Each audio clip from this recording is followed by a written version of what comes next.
if we had an inclined plane, so I'll just make this basic thing here, and it'll be at some angle, theta. I'm going to call the length of the ramp x, and I'm going to call the distance that it is from the vertical L. And the reason I'm going to do that is in phase 2 of this, we're going to make it so that L is a fixed length. It never changes, but x does. The steepness of the ramp changes, and the steepness of the ramp will determine how fast or slow something slides down it. And we want to find out what angle is the minimum. That's where we're headed with this. But first, we just need to analyze it in terms of forces. All right, so if I put a box, a dented box because the UPS person kicked it around, they were mad at it or something. Well, this box is on an inclined plane, and its weight doesn't care about the inclined plane. The weight of the box is always pointed down at Earth, at least from a Newtonian perspective. All right, the way we like to look at it. And by the way, when we talk about inclined planes, we always rotate our axes. So this is actually a y-axis, and the direction of the ramp is an x-axis. So again, this is, I think, chapter 6 of my book lays this out, and I don't remember in the OpenStax book. Well, it happens to be the case that this angle here is theta, between the rotated y-axis and gravity. And so what that means is that the x component of weight, okay, so is a sine. So when we rotate axes, the components, x and y components, stop being cosine for x and sine for y, and they swap, okay, because of the rotation of the axis. And that's an irritating feature of the mathematical reality that we use to describe this particular kind of physical reality. Say that 10 times real fast. So if I were to sum forces, which is what you've taken some notes on, hopefully done some reading on, I'm going to sum them in the x direction of this tilt. And in fact, we might even say, x theta, because I'm tilted x by theta. You don't have to write it that way. And so the sum of those forces, well, if I assume that it's frictionless, so assume no friction. Okay? Then that means the only force acting on this blue block is its weight. The force of gravity, which is what produces weight, mass times that particular acceleration, Newton's second law. But it's not the full weight. It's some portion of the weight. It's the apparent weight of the block is less than its real weight by some fraction, namely the sine fraction. And so the sum of the forces is just one force. But let me write this. First, it's always true that the sum of the net force, which is the sum of forces, has to equal the mass of the system times the acceleration in that direction. All right? Well, sum of forces, there's only one. There's this mg sine theta, and it equals max.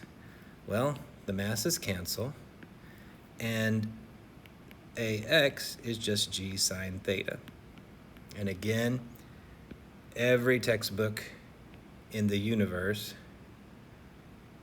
this is the first thing they get out of the box when they talk about inclined planes, is that the acceleration down the plane is the sine fraction of gravity. It's not full gravity, because a vertical drop is full gravity, but this inclined plane's in the way, so some fraction of gravity is working down, and the higher the angle, the smaller the fraction, okay? Or the closer it gets to 1, when 1 times g is just g. All right, so that's the trig, the geometry connection. So we have this piece of data, and that's good to know. We could predict its acceleration down the path given its angle.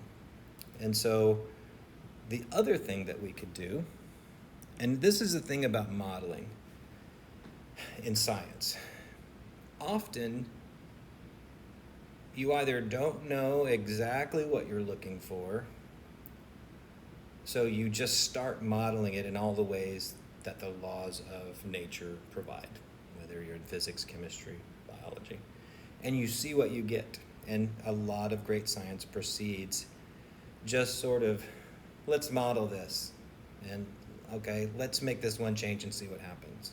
All right. Other times you do have something in mind, like today, I want to talk about if I fix this length L, if I always force it to be the same distance from the wall, so to speak, but I let the length of the ramp change, what angle is the fastest path? Because if you think about it, if I use a really small angle, like down really low here, all right, really tiny theta, then it'll just kind of go slow. But it'll have the shortest length. It'll be almost what L is equal to. But if I change that, let's say that I make it really high, then it will pick up speed. It'll be faster at the end of that ramp, but it has to go longer. There's more length for it to go. X is longer in that case. And if I could keep, ratcheting it up, say that I went really high, well, in order for that thing it would go off screen if that fixed length L. And so it would be cooking. It would be almost free fall. But it would have to fall a really long ways, and that would take time. So at the smallest angle is going to be too long, mainly because it's going so slow. The biggest angle possible is going to be too long, but because it has too far to travel. So if there's something in the middle, you could guess 45, and if it's 45, yay. But somewhere in between that is the minimum time, and there's an angle associated with that minimum time. Okay. So sometimes force analysis the question is as simple, given this block on a frictionless inclined plane, what's its acceleration? And you have the answer. So textbook goes over that. We'll have some problems that go over that sort of thing, and you'll use this equation a bunch. All right? So that's one level of this analysis. Now I'm going to clean up the picture a little bit here just to get us back to something less busy. And okay, so now if I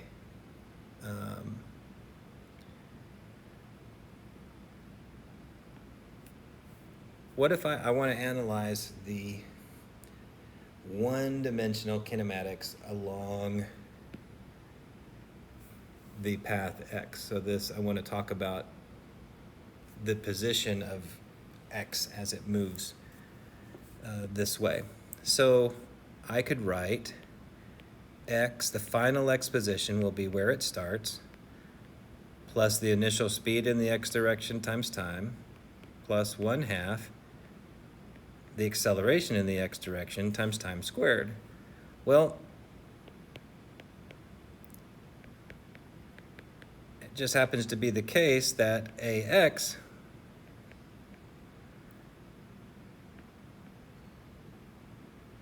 was our G sine theta from above. So we just pop that right in there, and we have a very specific version of the combined zeroth law, because that's all this is right here, is the combined zeroth law applied to this rotated X direction. So I'll pause for a second here. I am throwing lots of math in your face, lots of words, diagrams, and we need to think through this. We need to think through it carefully and slowly. But hopefully, as we keep progressing, you start seeing how everything is connected. And the fact that I can bring this combined zeroth law in, which is one of the very first equations of motion we built, to this kind of complicated problem, this is going to be essential to a really interesting result that we can get if we're careful and we take our time. I'm also going to tie in this solution to what you learned about slope in your algebra courses. So we're going to connect a lot of dots today. We already did that with the projectile motion thing, and we're going to do even more now with this. All right.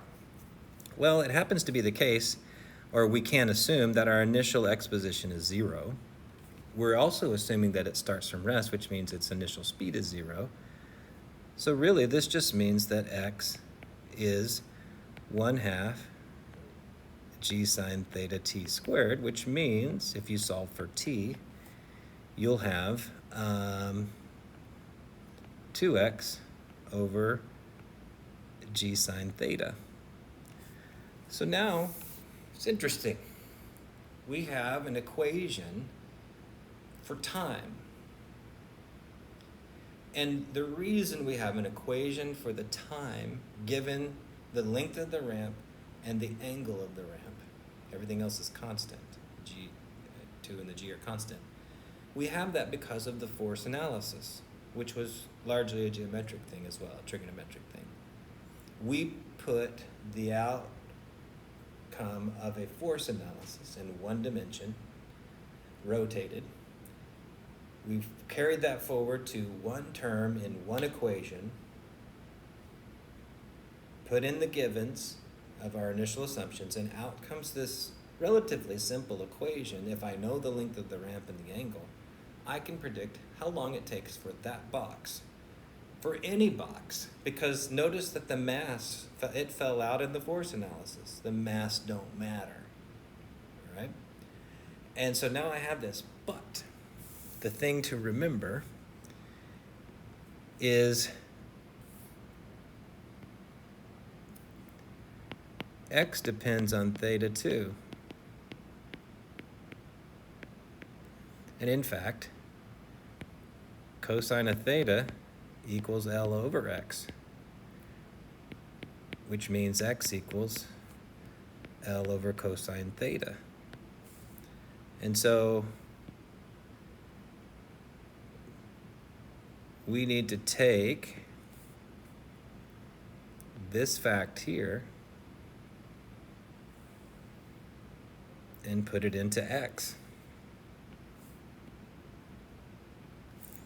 And so that works out nicely to t equals 2L over g sine theta cosine theta. Now, you've seen sine theta, cosine theta before in projectile motion. Has nothing to do with that. Just, you're going to have sines and cosines show up in right triangle stuff. It's a feature of the invention of right triangles. It's a way to describe reality. It's not reality, all right? So again, this function's not particularly difficult, okay?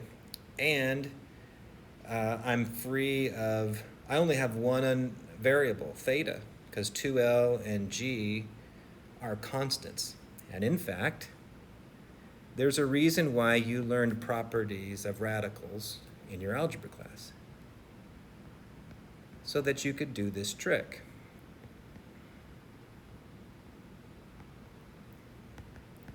Well, cosine theta, sine theta doesn't really matter. I can get away with calling this, I'm just going to call that k. So what this means is I can write a function for time, k, given that it equals this thing here. And here's another thing that we can do. Well, I'll leave it this way. K times 1 over cosine theta sine theta. Actually, I'm going to I'm gonna write it sine theta cosine theta because I just like that better. I don't know why, I just do. It doesn't really matter. And so now we have built ourselves this function, and we didn't really do anything. There was no rocket surgery here. We did basic force analysis that gave us basic algebra. We brought in a basic algebraic equation for motion, input some assumptions and givens, substituted some variables from trig to a function, and we're able to come up with this thing where time, I now have a function for the time of transit of this box on a frictionless plane that's totally dependent on the angle, which means I could figure out what the minimum time of transit will be for some given angle. Now, at the beginning I told you in order to do that, normally you would use calculus. You would take a derivative and let the derivative equal 0. You did something like that in algebra class where you would find extreme points. And so we're going to use an algebra technique to cheat the calculus of this. And the algebra technique that we're going to use is the slope formula. Okay, so let me remind you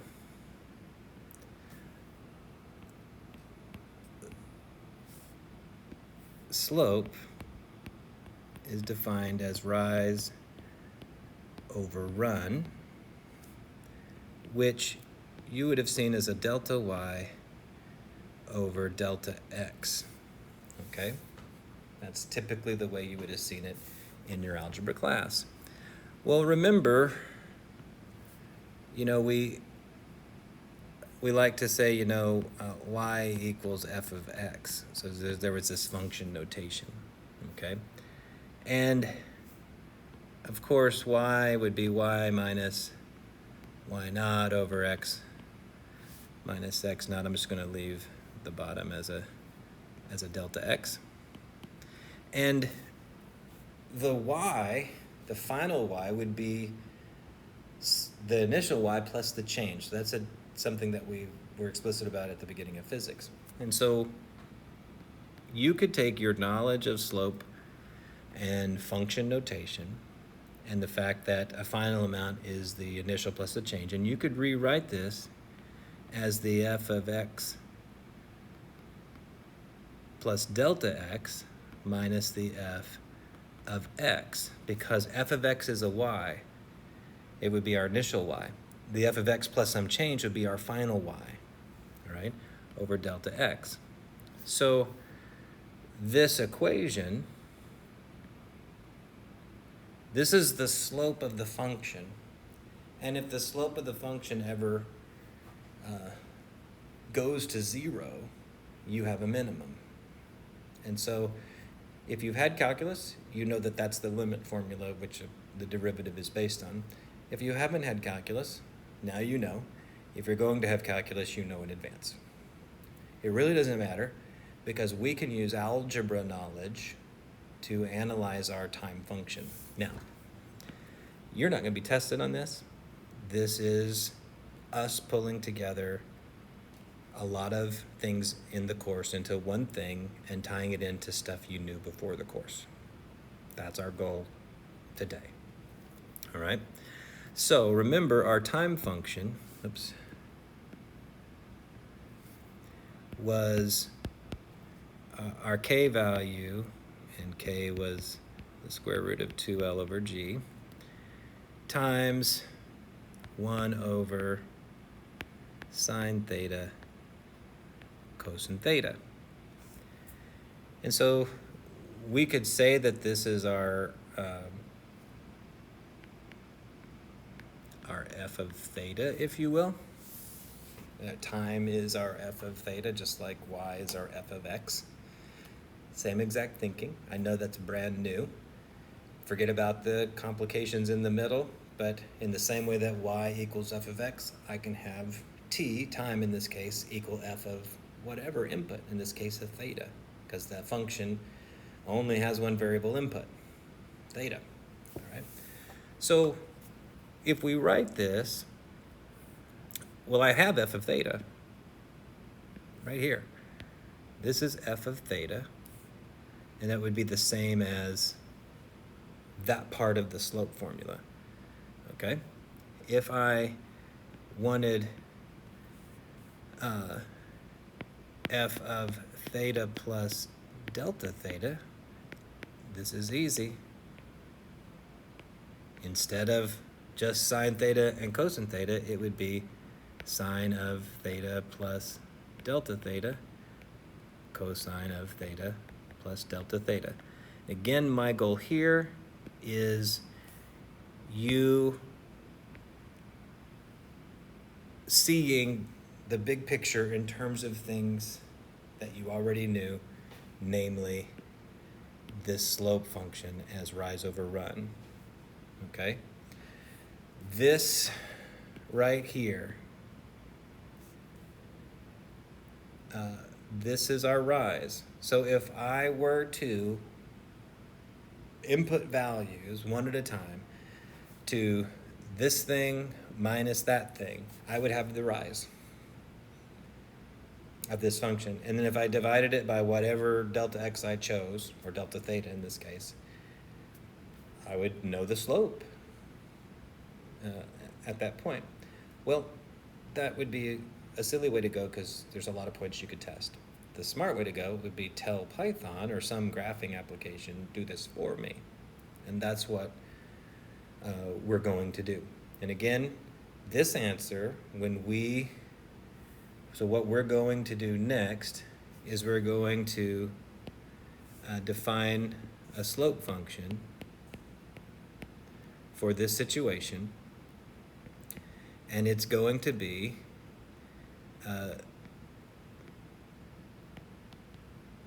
1 over sine theta plus d theta, cosine of the same,